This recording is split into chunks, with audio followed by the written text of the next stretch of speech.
صحبت اللہ والوں کی قابل احترام مصلیان کرام، میرے بزرگوں اور دوستوں، نوجوان بھائیوں اور باہر کے مائک سے سننے والے میرے برادران وطن اور دور دراز میں بیٹھی ہوئی ہماری مائیں اور بہنیں،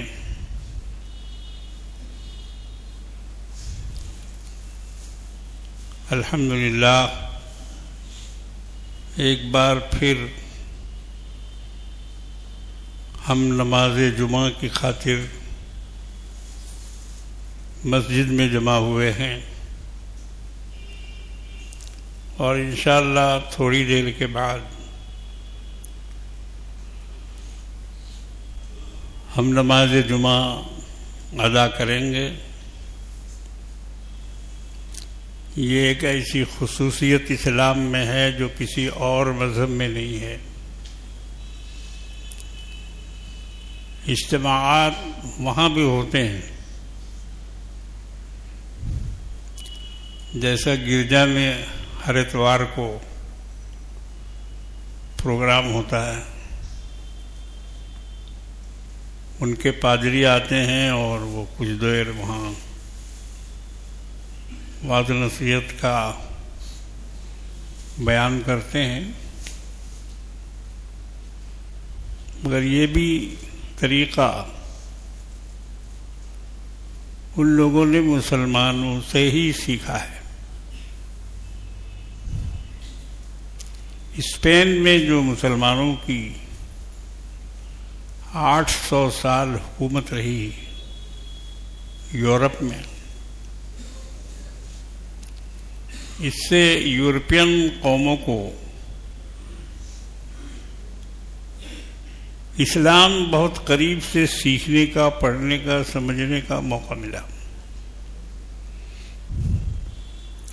اور بہت سارے یورپین ممالک اسلام کے دائرے میں آئے، انہوں نے اسلام قبول کیا۔ چیچینیا، بوسنیا، چیکوسلواکیا، بلغاریہ اور بھی بہت سارے ملک ہیں جہاں اسلام پھیلا یورپ میں۔ آج بھی ان ممالک میں مسلمانوں کو کچل کے رکھا گیا ہے۔ یوکرین جس کی لڑائی کئی برسوں سے رشیا سے ہو رہی ہے، اور رشیا بے تحاشا بمباری کر رہا ہے یوکرین پر، اور کافی انسانوں کو مار چکا ہے، اسی طرح جس طرح اسرائیل نے فلسطین میں مارا۔ تو وہ یوکرین بھی اسلامی ملک کا ایک حصہ ہے، اور ایک بہت بڑی تعداد وہاں مسلمانوں کی رہتی، بہت ساری مسجدیں ہیں۔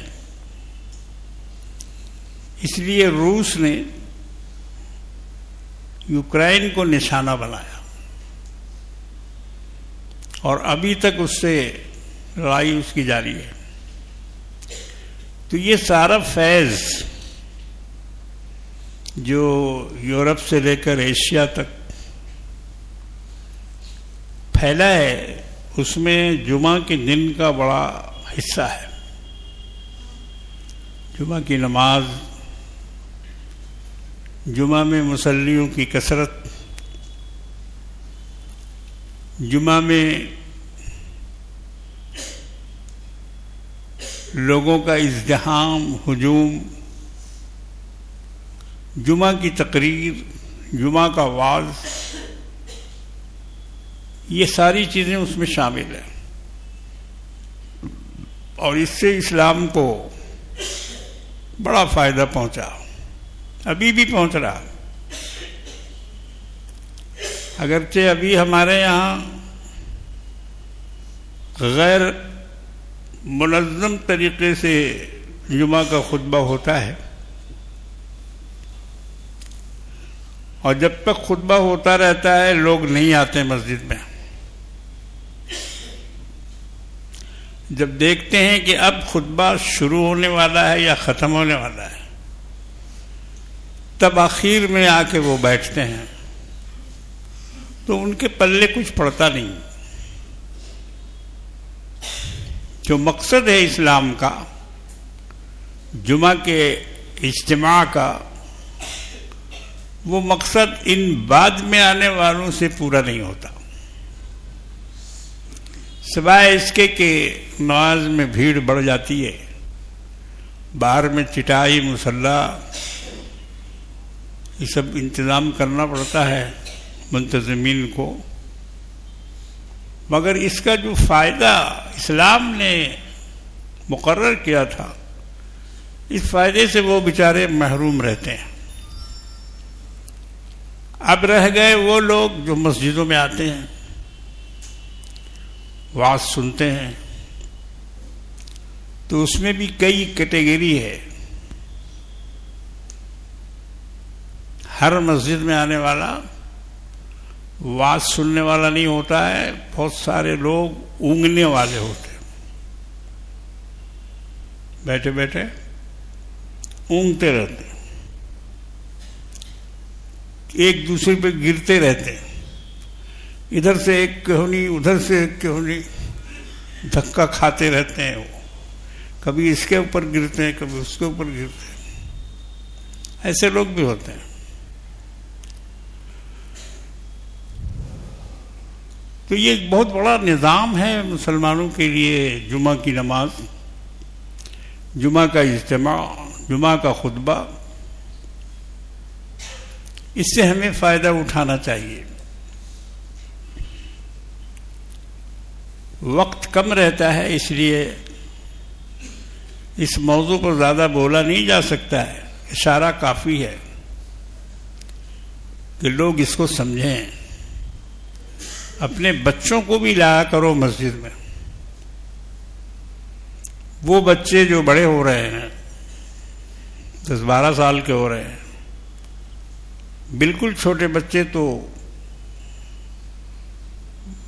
نہیں سمجھ سکیں گے، نہیں سن سکیں گے، لیکن وہ بچے جو سننے کے لائق ہیں، ان کو بھی مسجدوں میں آنے کی عادت ڈالو، ان کو بھگایا مت کرو۔ ہم دیکھتے ہیں کہ رمضان میں لوگ بچوں کو بھگاتے رہتے ہیں، اے پیچھے جاؤ پیچھے جاؤ، پیچھے کھڑا نہیں ہونے دیتے بغل میں۔ 8-10 سال کا بچہ ہے، 12 سال کا بچہ ہے، اس کو بھی دھکا دے کے پیچھے کر دیتے، حالانکہ یہ نہیں چاہیے۔ اس کو شامل کرو، اس کو بولو صف میں کھڑا ہو، تمہارے ساتھ رہے، تمہارے ساتھ نماز پڑھنا سیکھے، نماز کا احترام سیکھے، نماز کا ادب سیکھے۔ اگر پیچھے بھگا دو گے تو لڑکوں میں جا کے وہ کبڈی کھیلے گا۔ جب تک امام صاحب خطبہ پڑھتے رہیں گے اور نماز جب تک شروع نہیں ہوگی، وہ کبڈی میں لگا رہے گا، ایک دوسرے کو دوڑانا مارنا، کوئی دیکھنے والا بھی نہیں ہوتا ہے، ان پر کوئی نگراں بھی مقرر نہیں ہوتا ہے کہ وہ ان کی نگرانی کرے۔ تو بھائی جمعہ کی قدر کیجیے۔ ہر ہفتہ یہ اللہ رب العالمین نے ایک چھوٹی عید ہم لوگوں کو دی ہے، اس کے تمام مسائل وہی ہیں جو عید الفطر اور عید الاضحیٰ کے مسائل ہیں۔ کپڑا بدلنا، خوشبو لگانا، غسل کرنا، مسجد پہلے آنا، یہ سب عید کی سنتیں ہیں، 12 سنتیں جو سب کی سب جمعہ میں ادا کی جاتی ہیں۔ نماز بھی دیکھیے عید کی نماز کی طرح کئی رکعت ہے؟ جمعہ کی نماز 2 رکعت ہے، حالانکہ یہ وقت ظہر کا ہے، 4 رکعت پڑھنا چاہیے تھا، ہونا چاہیے تھا 4 رکعت، جیسے ظہر میں ہم لوگ روزانہ 4 پڑھتے ہیں، مگر جمعہ کے دن اس میں کنسیشن کیا گیا 2 رکعت، اور 2 رکعت کے جگہ پر خطبہ کو رکھا گیا۔ خطبہ بھی نماز کی جگہ پر ہے، بے وضو خطبہ جائز نہیں، خطبہ میں بات کرنا جائز نہیں، سلام کا جواب دینا جائز نہیں، اس لیے وہ 2 رکعت کی جگہ پر وہ 2 خطبے ہیں جو مسجد میں آنے کے بعد ہے، اور اس کو جمعہ کے قائم مقام رکھا گیا ہے۔ 2 رکعت نماز کے قائم مقام ہے وہ 2 خطبہ۔ تو میرے بزرگوں اور دوستوں، اس کی قدر کیجئے، اپنے بچوں کو بھی اس کی ترغیب دیجئے، جو لوگ جمعہ نہیں پڑھتے ہیں ان کو بلائیے، ان کو سمجھائیے، ان کو آمادہ کیجئے اس بات پر کہ بھائی جمعہ تو پڑھو، 5 وقت میں نہیں جاتے ہو، جمعہ کے دن تو جاؤ، جمعہ کو جاتے جاتے 5 وقت کی بھی عادت پڑ جائے گی۔ تو میرے بھائیوں، بزرگوں اور دوستوں، یہ جمعہ کا خطبہ بڑا اہم ہوتا ہے۔ آپ دیکھتے ہیں کہ اسی خطبے میں خلفائے راشدین کا نام لیا جاتا ہے،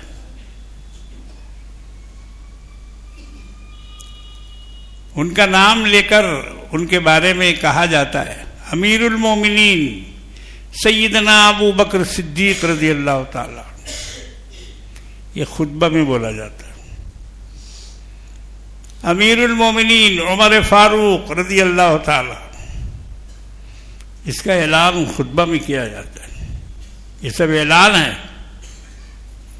یہ جو خطیب اپنے خطبے میں ان ناموں کا تذکرہ کرتے ہیں تو ان ناموں کا گویا ایک طرح سے اعلان کیا جاتا ہے کہ یہ ہمارے بزرگ ہیں، یہ ہمارے خلفاء ہیں، یہ ہمارے نبی کے جانشین ہیں، اس لیے ان کا نام ذہنوں میں رہنا چاہیے۔ یہ نام کیوں لیا جاتا ہے؟ تاکہ مسلمان اس کو بالکل بھول نہ جائے، اس لیے یہ نام بولا جاتا ہے۔ جو لوگ کہتے ہیں کہ ان کا نام لینا بدعت ہے، وہ صحیح نہیں ہے، ان کا کہنا صحیح نہیں ہے۔ اگر اس کو چھوڑ دیا جائے گا، نہیں نام لیا جائے گا جمعہ میں خطبے میں، تو کوئی نہیں جانے گا کہ ابو بکر کون تھے، عمر کون تھے، عثمان کون تھے، علی کون، یہ کون لوگ ہیں، کسی کو پتہ نہیں چلے گا۔ اس لیے ان کا نام زندہ رکھنا ہے اور ذہنوں میں، دماغوں میں اس کو باقی رکھنا ہے، تاکہ ان کے بارے میں لوگ معلوم کریں کہ یہ اسلام کے بنیادی ستون ہیں، اور انہی لوگوں نے اسلام کی بنیاد قائم کی ہے۔ ان میں سے ایک سیدنا ابو بکر صدیق رضی اللہ تعالی عنہ، جن کا میں بیان کر چکا ہوں، اگرچہ وہ بیان کیا ہے مختصر، ادھر سے ادھر سے ان کی زندگی کے کچھ واقعات میں نے آپ کے سامنے رکھے ہیں، ورنہ زندگی تو ان کی بڑی شاندار اور جاندار ہے، بڑی زبردست ہے۔ اگر اس کو بیان کیا جائے تو 10-12 جمعہ بھی کافی نہیں ہوں گے۔ میں نے ایک سال محرم میں چیت پور روڈ میں بیان کیا تھا حضرت ابو بکر کے بارے میں، 10-12 دن لگ گئے تھے، اور پھر بھی لوگ کہتے تھے کہ دل بھرا نہیں۔ سننے والے کہتے تھے کہ بھی اور کی وہ ذات گرامی ہی ایسی ہے اور ان کے کارنامے ہی اتنے ہیں کہ وہ 2-4 گھنٹے میں ان کو بتایا نہیں جا سکتا ہے. وہ تو پوری کتاب لوگوں نے لکھی ہے ان لوگوں پر. ہزاروں صفحے کی کتابیں ہیں جن میں ان کے احوال اور کوائف درج ہیں. پھر بھی جمعہ کے خطبے میں ان حضرات کے بارے میں مختصر ہی صحیح بیان ہونا چاہیے. خطبہ تو عربی میں ہوتا ہے، تو ایک خطیب کیا پڑھ کے چلا گیا، آپ نے نام تو سن لیا مگر ان کے بارے میں وہ بولا کیا یہ آپ کو پتہ نہیں چلا. اب جیسے خطیب نے کہا افضل البشر بعد الانبیاء بالتحقیق، کیا مطلب ہوا؟ انسانوں میں افضل ہیں نبیوں کے بعد. افضل البشر بعد الانبیاء، نبیوں کے بعد انسانوں میں سب سے افضل ہیں وہ ہیں سیدنا ابو بکر صدیق رضی اللہ تعالی. معلوم ہوئی بات. اسی طرح عمر فاروق، اسی طرح عثمان غنی، اسی طرح سے حضرت علی، اسی طرح سے اور اصحاب، امیر حمزہ، سید الشہداء اور دیگر اصحاب نبی، ان کے بارے میں خطبہ میں بتایا جاتا ہے تاکہ ان کے نام آپ کے ذہن نشین رہے، ان کے کارنامے آپ کے ذہنوں میں رہے کہ یہ کون لوگ ہیں. اسلام کی بنیادی ہستیاں ہیں، یہ بنیادی لوگ ہیں. اور دشمنوں کی ہمیشہ سے یہ کوشش رہتی ہے، ابھی بھی ہے، آئندہ بھی رہے گی، کہ اپنے اپنے عبادت گاہوں سے، جلسہ گاہوں سے، مجلسوں سے ان حضرات کی برائی بیان کرتے رہنا. یہ ان کا مشن ہے، مشن ہے ان کا، اور یہ کام کرتے رہتے ہیں. پتہ نہیں اس میں ان کو کیا مزہ آتا ہے، کیوں وہ یہ کام کرتے ہیں، ہماری سمجھ میں نہیں آتی بات. خلفاء کے شان میں اگر بے ادبی کریں گے یا ان کو برا بھلا کریں گے تو اس میں ان کا کیا بن جائے گا یا بگڑ جائے گا، ہماری سمجھ میں نہیں آتا. مگر انہوں نے اس کو اپنا دین بنا لیا ہے، لعنت بھیجنے کا، تبرہ کرنے کا، برا کہنے کا. اس کو انہوں نے اپنا دین بنا لیا، اپنا مذہب بنا لیا، اور اسی پر وہ عمل بھی کر رہے ہیں. اب اس میں اگر کوئی سنی بیٹھا ہوا ہے یا کسی نے ان کی کتاب پڑھ لی یا کسی نے ان کا واعظ سن لیا اور اس میں اس قسم کی باتیں اگر اس کے کان میں پڑی، ظاہر ہے کہ اس کے دماغ میں سوال تو اٹھے گا نا کہ لمبا چوغا پہنے ہوا ہے یہ، پگڑی باندھے ہوا ہے یہ، اور یہ ایسی بات کر رہا ہے. اس کا مطلب یہ ہے کہ ابو بکر میں کچھ نہ کچھ تو برائی ہے، عمر میں کچھ نہ کچھ خرابی ہے. یہ اس طرح کی باتیں کرتے ہیں. اور جو بیچارے صحیح العقیدہ سنی ہوتے ہیں، سیدھے سادے مسلمان، وہ ان کی لپیٹ میں آ جاتے ہیں. ان کے ذہنوں میں پھر سوالات اٹھنے لگتے ہیں. اس لیے ضروری ہے کہ ان حضرات کے بارے میں کم سے کم بنیادی معلومات تو ہر ایک کو ہونا چاہیے. تفصیلی معلومات نہ بھی ہو تو بنیادی معلومات ضرور ہونا چاہیے. سیدنا عمر فاروق رضی اللہ تعالی یہ خلیفہ دوئم ہیں. صدیق اکبر کے بعد ان کو خلیفہ بنایا گیا، اور صدیق اکبر رضی اللہ تعالی عنہ نے ان کا نام سلیکشن کیا. اکیلے نہیں، صحابہ سے مشورہ کیا. اپنی وفات سے 3-4 دن قبل بڑے بڑے صحابہ سے حضرت ابو بکر نے مشورہ کیا کہ میں ایسا کرنا چاہتا ہوں، تم لوگوں کی کیا رائے ہے.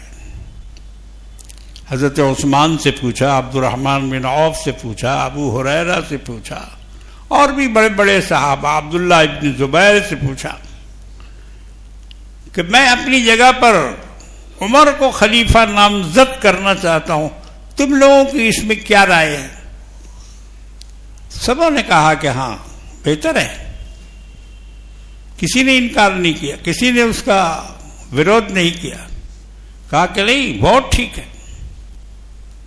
تو اس طرح سے 8-10 صحابہ سے رائے لے کر حضرت ابو بکر نے سیدنا عمر فاروق رضی اللہ تعالی عنہ کا نام پیش کیا اور فرمایا کہ میرے بعد میرے خلیفہ عمر ہوں گے. لوگوں نے تسلیم کر لیا، کسی نے اس کی مخالفت نہیں کی. سیدنا علی رضی اللہ تعالیٰ عنہ بھی وہاں موجود تھے، کہیں باہر گاؤں نہیں گئے ہوئے تھے، موجود تھے، مدینے میں تھے.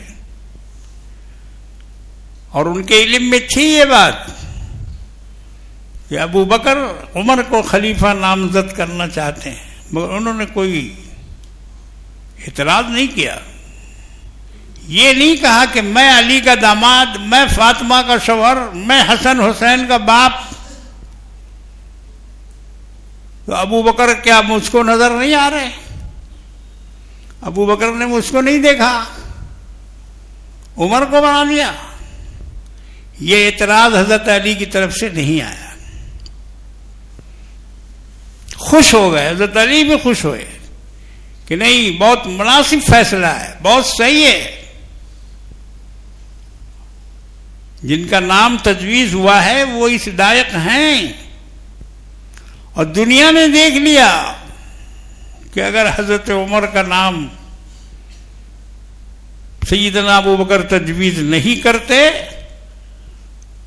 تو پھر حضرت عمر کی شان دنیا میں ظاہر نہیں ہوتی اور نہ اسلام ہی کی شان ظاہر ہوتی. سیدنا عمر فاروق رضی اللہ تعالی عنہ جس روز خلیفہ بنائے گئے تو فرشتوں نے جس روز ایمان لائے حضرت عمر 6 سال کے بعد ایمان لائے تھے. حضور کی نبوت ملنے کے 6 برس کے بعد حضرت عمر ایمان لائے. ان سے پہلے اور بہت سارے لوگ ایمان لا چکے تھے، صحابہ میں شامل ہو چکے تھے. ان کو تاخیر ہوئی، ان کا ماحول الگ تھا. یہ اکھڑیا پہلوان تھے، مکے کے چیمپئن، اور بت پرستوں اور کافروں کے درمیان اور ان کے جھرمٹ میں رہنے والے، اور سب ان کی تعظیم اور تکریم کرتے تھے. چنانچہ حضور صلی اللہ علیہ وسلم کو قتل کرنے کا ذمہ لوگوں نے عمر کو دیا تھا کہ بھائی ہم لوگوں سے یہ کام نہیں ہوگا، عمر تم یہ کام کرو، محمد کو جا کے قتل کرو. اور انہوں نے بیڑا بھی اٹھا لیا کہ ٹھیک ہے، جو کام کوئی نہیں کر سکتا ہے میں کروں گا، ذمہ بھی لے لیا. مگر ذمہ لینے کے بعد جو حشر ہوا، جو حال ہوا، وہ آپ لوگوں کو معلوم ہے. میں اس قصے کو دہرانا نہیں چاہتا، آپ لوگ اچھی طرح جانتے ہیں کہ کیسے مسلمان ہوئے. حضرت عمر جا رہے تھے اسلام کے چراغ کو بجھانے کے لیے، مگر اللہ نے ان کی زندگی پلٹ دی. اللہ نے ان کی زندگی پلٹ دی اس لیے کہ نبی کریم صلی اللہ علیہ وسلم روزانہ دعا مانگتے تھے، اے اللہ 2 میں سے کسی کو دے دیجئے، یا تو عمر ابن حشام یا عمر ابن الخطاب، یہ دو کو اللہ کے رسول روزانہ دعا میں مانگتے تھے اللہ سے کہ اللہ ان دونوں میں سے کسی ایک کو دے دیجیے، یا تو عمر بن حشام یعنی ابو جہل کا نام عمر بن حشام تھا، یا تو پھر عمر ابن خطاب کو دے دیجیے۔ یہ دعائیں مانگتے تھے روزانہ سرکار دو عالم صلی اللہ علیہ وسلم۔ دعا قبول ہوئی اور بجائے ابو جہل کے اللہ نے عمر کو رسول اللہ کی گود میں دے دیا۔ روایتوں میں آتا ہے کہ جس روز ایمان لائے سیدنا عمر فاروق رضی اللہ تعالی عنہ، اس روز سارے آسمانوں میں فرشتوں نے جشن منایا، فرشتوں نے جشن منایا، خوشی کا اظہار کیا کہ اللہ تو نے ایک بہت بڑے انسان کو اسلام کی نعمت سے سرفراز کر دیا ہے۔ آسمانوں میں خوشی منائی گئی۔ اسی لیے تو بزرگوں نے کہا ہے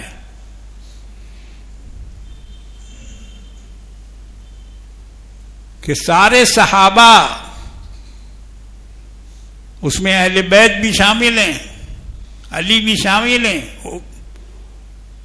ابو بکر بھی شامل ہیں، تو فرماتے ہیں علماء کہ یہ سارے کے سارے مرید رسول تھے، مرید رسول تھے، مگر عمر مراد رسول تھے۔ عمر مراد رسول اللہ کی خواہش تھی کہ عمر مسلمان ہو جائے اور عمر اسلام لے آیا ہے، اس لیے ان کو مراد رسول کہا گیا، اور باقی جتنے تھے سب مرید رسول تھے، رسول کے چاہنے والے، مگر رسول ان کو چاہنے والے تھے کہ یہ ہو جائیں مسلمان اور یہ آ جائیں اسلام میں، اس لیے ان کو مراد رسول کہا جاتا ہے۔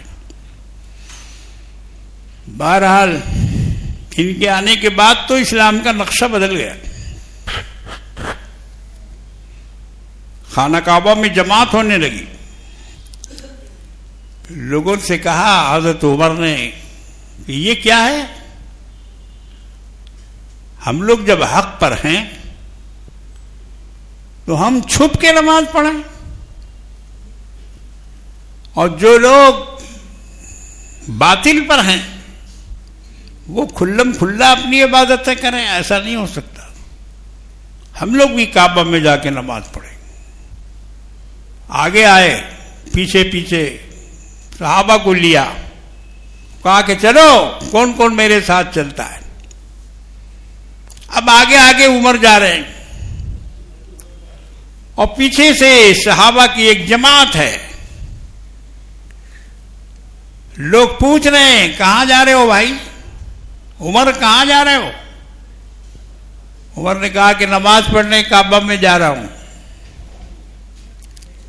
جس کو روکنا ہے آ کے روک لو، جس کو اپنے بچوں کو یتیم اور عورتوں کو بیوہ بنانا ہے وہ آئے عمر کا مقابلہ کرے۔ عمر جا رہا ہے کعبہ میں نماز پڑھنے کے لیے۔ چنانچہ اسی دن سے سیدنا عمر فاروق رضی اللہ تعالی عنہ کی معیت میں خانہ کعبہ میں نماز ہونے لگی۔ مسلمان جا کے وہاں نمازیں ادا کرنے لگے۔ اگرچہ تب بھی مار پیٹ کا سلسلہ بھی جاری تھا، اس لیے کہ اتنی آسانی سے تو جو بدماش ہوتے ہیں وہ اتنی آسانی تو تھوڑی مانتے ہیں، اکا دکا ادھر ادھر موب لنچنگ وغیرہ یہ سب ہو ہی رہی تھی۔ تو یہ تو ابتدائی زمانے کا حال تھا۔ سرکار دو عالم صلی اللہ علیہ وسلم سے حضرت عمر بہت قریب، اسی طرح جس طرح سیدنا ابو بکر صدیق رضی اللہ تعالیٰ عنہ، اس لیے کہ حضور جب بھی بیان فرماتے تھے تو حوالے میں کہتے تھے کہ میں جانتا ہوں اور عمر جانتا، میں تھا وہاں اور عمر تھے وہاں، یعنی اپنے ہر واقعہ میں ابو بکر کو اور عمر کو جوڑا کرتے تھے، میں اور عمر. یہاں تک کہ ایک دفعہ بیٹھے ہوئے تھے مجلس میں، نبی کریم صلی اللہ علیہ وسلم نے دائنا ہاتھ حضرت ابو بکر کا پکڑا اور بایاں ہاتھ حضرت عمر کا پکڑا اور دونوں کو لے کے کھڑے ہو گئے اور کہا کذالک نبعث یوم القیامہ، کننا نبعث یوم القیامہ، ہم لوگ قیامت کے دن اسی طرح سے کھڑے ہوں گے جیسے ابھی کھڑے ہو رہے ہیں. ایک ہاتھ میں ابو بکر کا ہاتھ ہے، دوسرے ہاتھ میں ابو عمر کا ہاتھ ہے، اور دونوں کو لے کے حضور کھڑے ہو گئے. فرمایا ھاکذا کننا نبعث یوم القیامہ، قیامت کے دن ہم لوگ اسی طرح سے کھڑے ہوں گے کہ میری دائیں طرف ابو بکر ہوں گے اور بائیں طرف عمر ہوں گے. ان کے فضائل و مناقب بہت ہیں اسلام میں، اور انہی کے پیچھے دشمنان اسلام زیادہ پڑے ہوئے ہیں. سن لو اچھی طرح، اللہ نے ان کے ہاتھ سے ان کی خلافت کے زمانے میں ایران کو فتح کروایا. ایران کٹر مجوسی، ہزاروں برس سے ان کی حکومت تھی وہاں، آتش پرستوں کی، جو آگ جل رہی تھی، آگ پوجنے والے تھے یہ.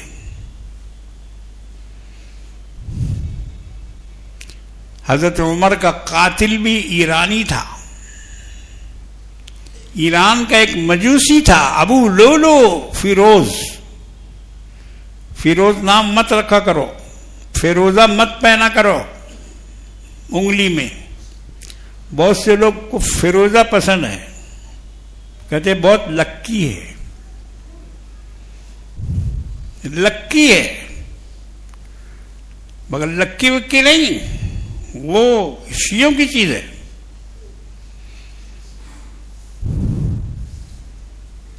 ابو بکر کو سیدنا عمر فاروق رضی اللہ تعالیٰ عنہ کو ایران میں سب سے زیادہ گالیاں دی جاتی ہیں.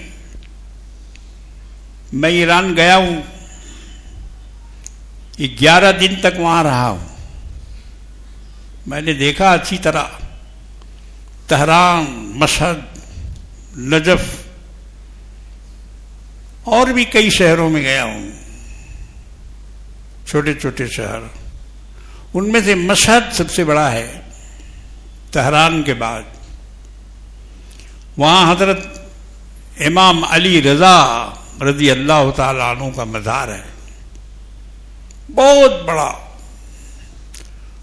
خانہ کعبہ کے صحن کے اتنا بڑا اس کا صحن ہے.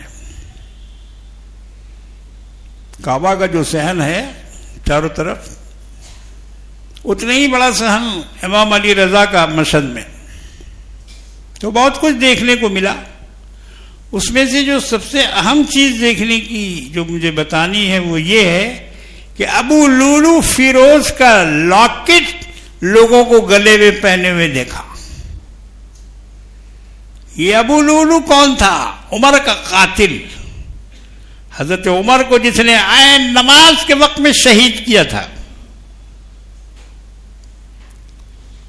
اس کے قاتلوں کا لاکٹ ابھی تک ایرانی لوگ پہنتے ہیں. میں نے ایک ایرانی عالم سے پوچھا، میں نے کہا آپ لوگ کہتے ہیں کہ اتحاد ہونا چاہیے اسلام میں، آپس میں سبوں کو مل کے رہنا چاہیے، اتحاد اسلامی کا دعوت کرتے ہیں آپ لوگ، یہ کیا ہے؟ یہ جو لاکٹ بنا کے پہنا ہے، یہ تو دشمن تھا خلیفہ دوئم کا، قاتل تھا، اور اس قاتل کو آپ نے گلے سے لگا رکھا ہے، تو جب تک آپ یہ لگا کے رکھیں گے ہمارے اور آپ کے درمیان اتحاد نہیں ہو سکتا ہے۔ ہم نے کہا یہ ڈھکوسلا مت کرو، یہ ڈھکوسلا ہے۔ یہ ایک طرف تو اتنا بڑا مزار بنا کے رکھا ہے اس کا، وکٹوریا سے بھی بڑا، اور اس میں رات دن لوگوں کی بھیڑ۔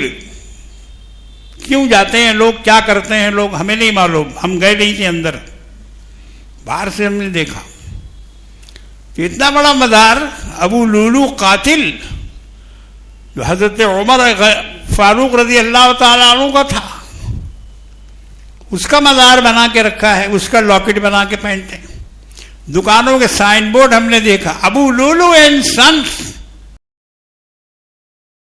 اپنی دکانوں میں سائن بورڈ پر اس کا نام رکھا ہے، اس کے نام سے کاروبار ہے، اس کے نام سے دکان ہے۔ کیوں اتنی محبت ہے ابو لولو سے ایران والوں کو، یہ وہی لوگ سمجھیں، میری سمجھ میں تو نہیں آیا، میری سمجھ میں نہیں آیا۔ میں نے وہاں کہہ دیا، وہاں کے علماء سے کہہ دیا ہم نے کہ جب تک اس کو آپ نہیں ہٹائیں گے ہمارے اور آپ کے درمیان اتفاق نہیں ہوگا۔ یہ کٹر اسلام کا دشمن تھا، خلیفہ اسلام کا دشمن، اور یہ قاتل تھا عمر کا۔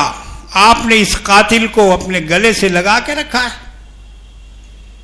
وہ لوگ اس کا کوئی جواب نہیں دے سکے مجھ کو، اور 11 دن تک میں نے اس کو محسوس کیا کہ ان کے اندر ابھی اسلام داخل نہیں ہوا۔ ایران مسلمان تو ہو گیا مگر ان کے قلوب میں ایمان داخل نہیں ہوا۔ وقالت الاعراب آمنا، یہ کہتے ہیں کہ ہم ایمان لائے۔ قل لم تؤمنوا ولكن قولوا اسلمنا، آپ کہہ دیجئے کہ تم مومن نہیں ہوئے ہو ابھی تک، ہاں یہ کہو کہ ہم مسلمان ہو گئے، یہ کہو کہ ہم مسلمان ہو گئے۔ ولكن قولوا اسلمنا ولما يدخل الايمان في قلوبكم، یہاں تک کہ ایمان تمہارے دلوں میں ابھی تک داخل نہیں ہوا۔ یہ وہ لوگ ہیں۔ بہرحال سیدنا عمر فاروق رضی اللہ تعالیٰ عنہ کے بڑے فضائل اور مناقب ہیں۔ 10 سال ان کی حکومت رہی، تقریباً آدھی دنیا کو فتح کر لیا انہوں نے۔ گلوبل ورلڈ میں نصف سیدنا عمر فاروق رضی اللہ تعالیٰ عنہ کی حکومت، 22 لاکھ مربع میل پر حکومت تھی، اور رہن سہن بالکل درویشانہ، فقیرانہ، پھٹے ہوئے کمبل کا پیوند جس میں ٹاٹ کا بھی ایک پیوند، چمڑے کا بھی ایک پیوند لگا ہوا تھا، ایسا لباس پہنتے تھے۔ موٹا جھوٹا کھانا، موٹا لباس، پٹا ہوا لباس۔ بیت المقدس جب جا رہے تھے، بلایا تھا وہاں کے لوگوں نے کہ آپ اپنے خلیفہ کو بلائیے، تب ہم بیت المقدس آپ لوگوں کے حوالے کریں گے۔ تو گئے حضرت عمر رضی اللہ تعالیٰ عنہ ملک شام، بیت المقدس گئے۔ لوگوں نے کہا کہ آپ جا رہے ہیں دور دراز کے علاقے میں، تو وہ لوگ بہت تہذیب یافتہ ہیں، کمبل آپ کا پھٹا ہوا ہے، بدل لیے، دوسرا پہن لیے۔ بہت مشکل سے بدلا انہوں نے، مگر کہا یہ کہ ارے عمر کو عزت تو اسی کمبل پہ ملی ہے، اگر یہ کمبل میں پہن کے جاؤں گا تو میری عزت میں کوئی کمی نہیں ہوگی۔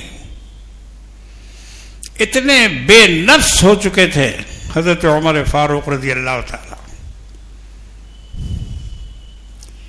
ایران کا سفیر آیا، کہا کہ بھائی ہم آپ کے بادشاہ سے ملنا چاہتے ہیں. مدینے میں بادشاہ کو کھوج رہا تھا کہ بادشاہ کہاں آپ لوگوں کے, ہم ملنا چاہتے ہیں بادشاہ سے. لوگوں نے کہا بادشاہ, ہمارا تو کوئی بادشاہ ویسا ہے نہیں, مسلمانوں کا کوئی بادشاہ نہیں ہے.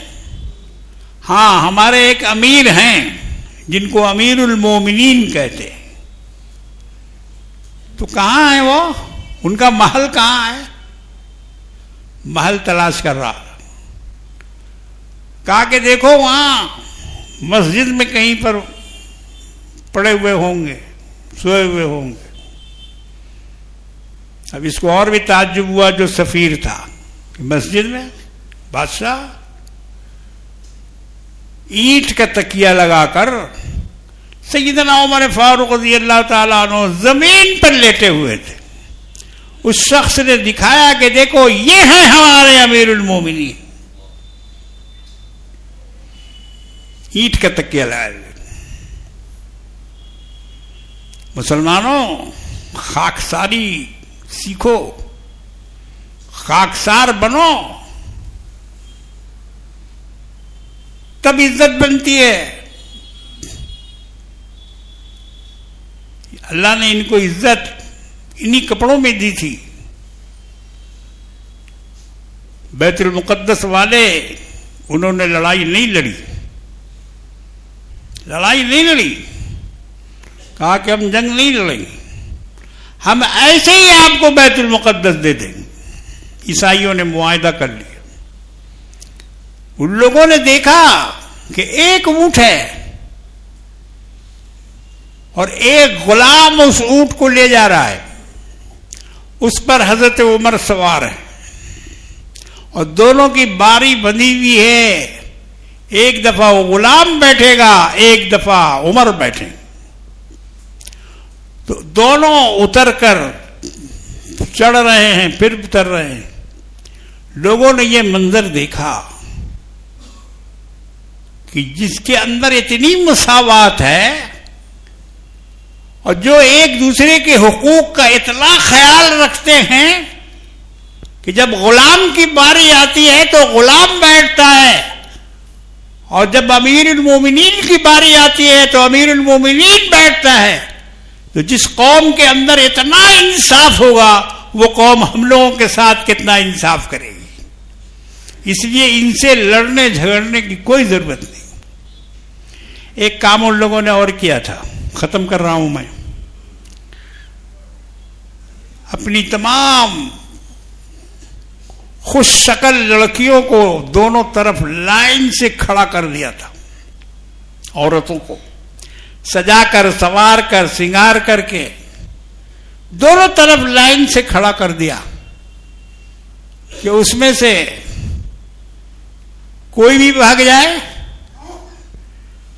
مگر صحابہ رضی اللہ تعالی عنہ جو اس بیچ سے گزرے ہیں, قرآن کی اس آیت پر عمل کرتے ہوئے اپنی نگاہوں کو قل للمؤمنین یغضوا من ابصارہم ویحفظن فروجہن, اے ایمان والو, اے نبی مومنوں سے کہہ دیجئے کہ اپنی نگاہوں کو نیچی رکھیں. ویحفظوا فروجہم, اور اپنی شرمگاہوں کی حفاظت کریں. اس آیت پر عمل کرتے ہوئے, بلکہ یہ آیت تلاوت کرتے ہوئے صحابہ اس بھیڑ سے گزرے جب دونوں طرف عورتوں نے لائن لگا کے ان کا استقبال کیا تھا. اس طرح سے بیت المقدس فتح ہوا. کہا کہ ان لوگوں سے لڑنے کی ضرورت نہیں ہے, ان کو تو پورا اٹھا کے دے دینے کی ضرورت ہے. چنانچہ انہوں نے اٹھا کے دے دیا.